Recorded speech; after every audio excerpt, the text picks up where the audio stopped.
Hey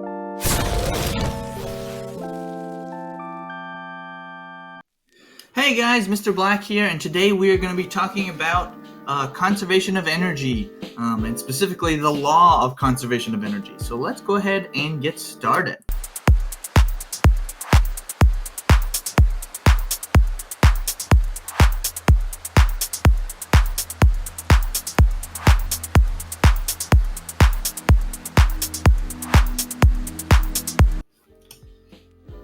So before we start talking about conservation of energy, let's talk about changing forms of energy.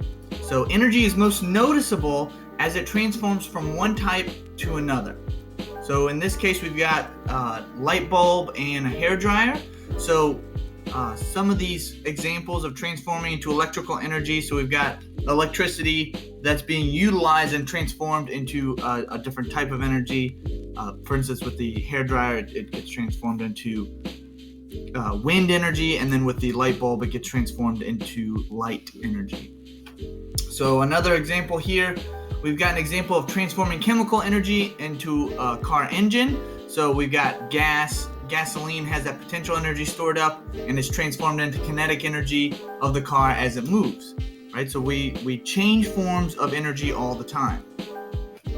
We've talked about kinetic and potential energy before, but I wanted to bring it back up again. So in many situations, there is a conversion between potential and kinetic energy. The total amount of potential and kinetic energy in a system is called the mechanical energy. So down at the bottom, we've got mechanical energy is equal to potential energy plus your kinetic energy. Mechanical energy is due to the position and motion of an object. So think potential and kinetic combined, that's mechanical. So what happens to the mechanical energy of an apple as it falls from a tree?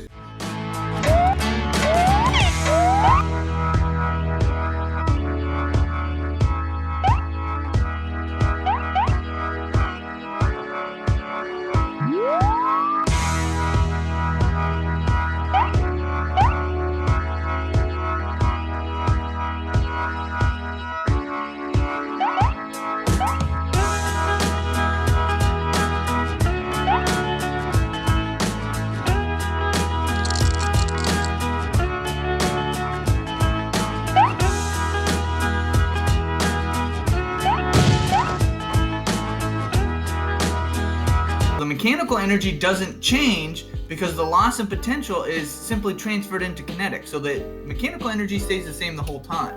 The energy in the system remains constant. So that's what we're looking at here.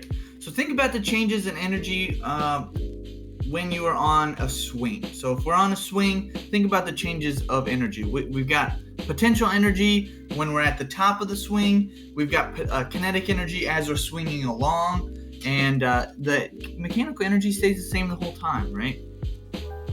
So let's talk about the law of conservation of energy.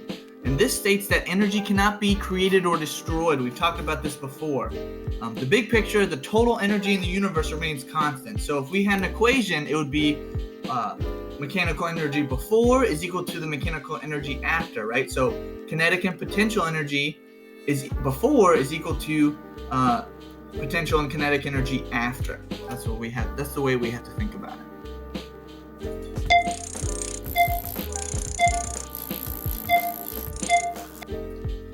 So if I stop pumping while I'm swinging in the air, I stop. So where's the energy? In that case, obviously, as you stop pumping, it slowly dissipates, and that energy can be lost through sound and heat in different ways like that. So conservation of energy, we need to remember friction a little bit. So that's, again, like I was saying, through heat and sound, friction between those bars. As we slow down the swing, the hooks in the chains rub against each other, and that energy is turned into either heat or a different type of energy as well. So friction causes some of the mechanical energy of the swing to change into thermal energy. Like I said, the energy is still there, it's just a different form. So remember, the biggest thing we need to remember here is that energy is transformed, not destroyed. We don't ever destroy or create energy, we just transform it into a different form.